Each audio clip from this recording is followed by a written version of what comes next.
الإسلام هو الإسلام هو الإسلام هو الإسلام.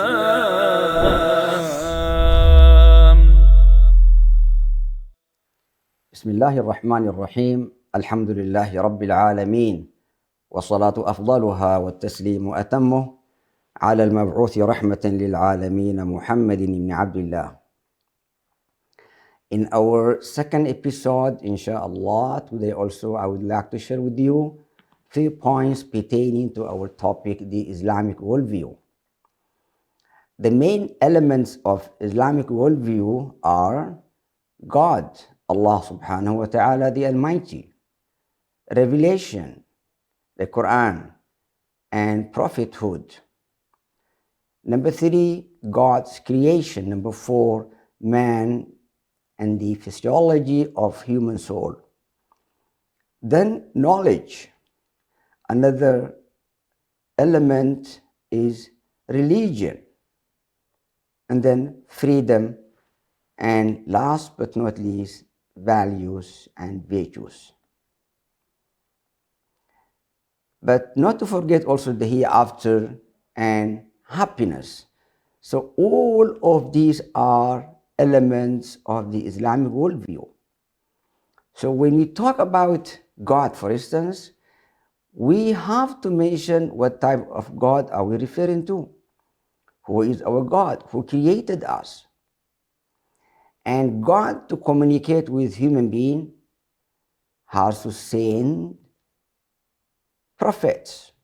So the prophets of Allah subhanahu wa ta'ala will be sent with revelation.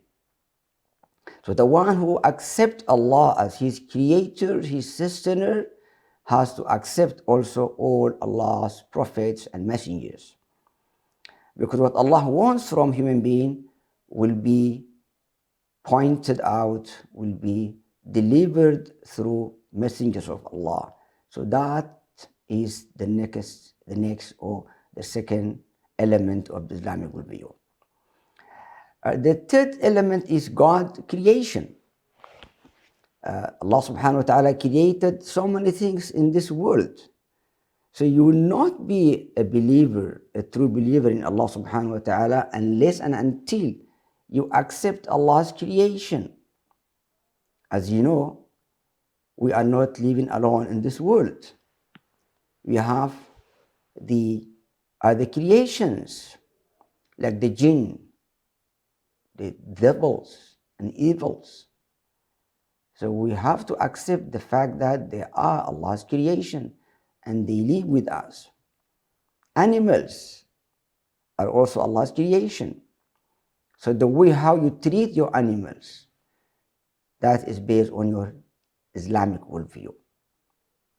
No matter how big or how small the animal might be, it has to be treated well, and you have to be serious about whatever animals you have with you at home or on the street.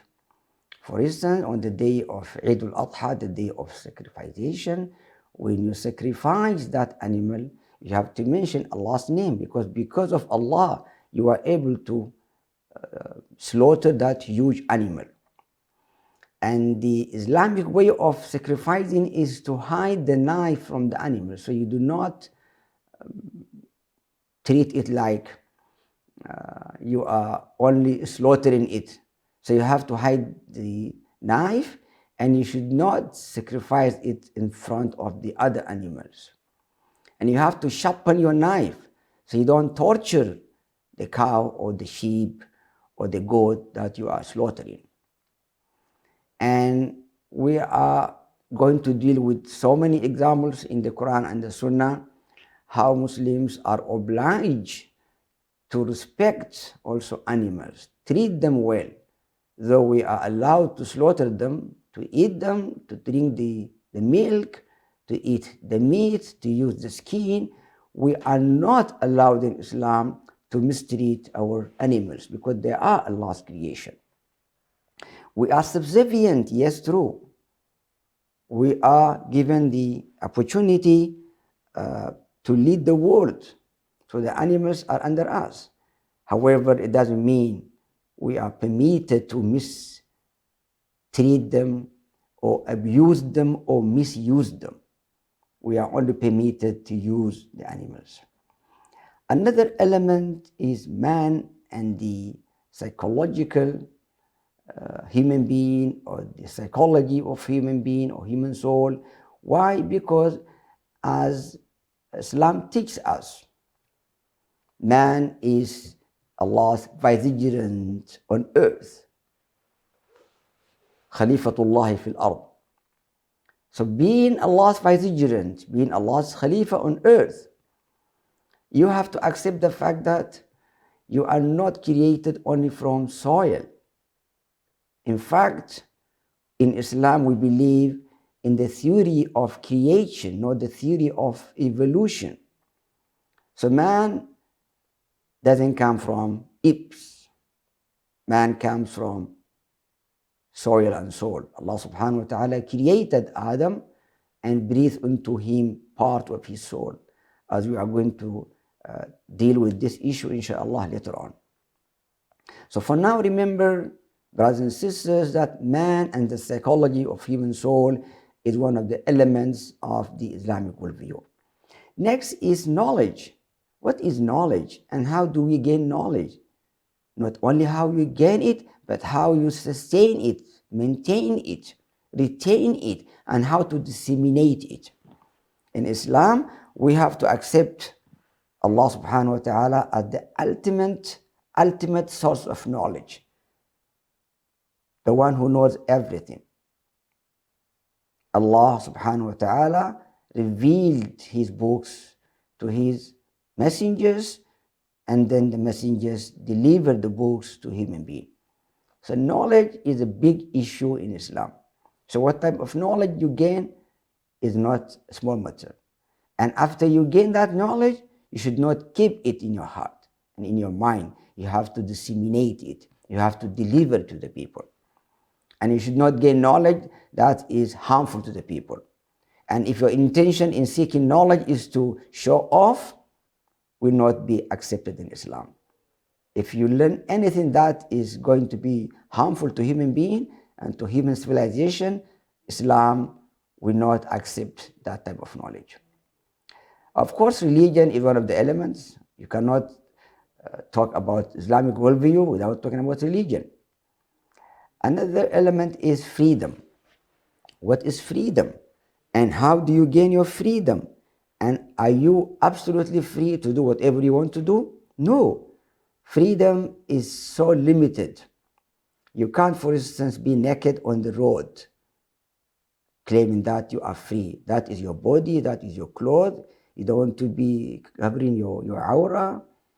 Your body is up to you. No, in Islam, freedom has to be restricted. أنت حر ما لم تضر. أنت حر ما لم تضر. You are free as long as you are not harming others. So to what extent freedom is absolute in Islam? There is nothing called absolute freedom. Even though you are at home, you should not violate the freedoms of others, and so on and so forth. Values and virtues. So what types of values are we talking about? What are the accepted values and virtues in Islam? What are the values that are not accepted or they are not in line with Islam? There are so many values and virtues, brothers and sisters, that are not in line with our values and virtues. We should not lie, because lying in Islam is totally haram, it's prohibited. But there are some issues in lying. For instance, if you are lying to save a person, then you are permitted to lie. If you are lying, for instance, during war, for instance, to misguide the enemies of Islam, for instance, you are permitted to lie because you cannot tell the secrets of the army. So here lying is permitted. If two friends are not in good friendship, they have no more good friendship. They are fighting. So that is why we have to make sure our freedom is restricted in Islam. I stop here. Hopefully we'll continue inshallah in our next meeting or next episode.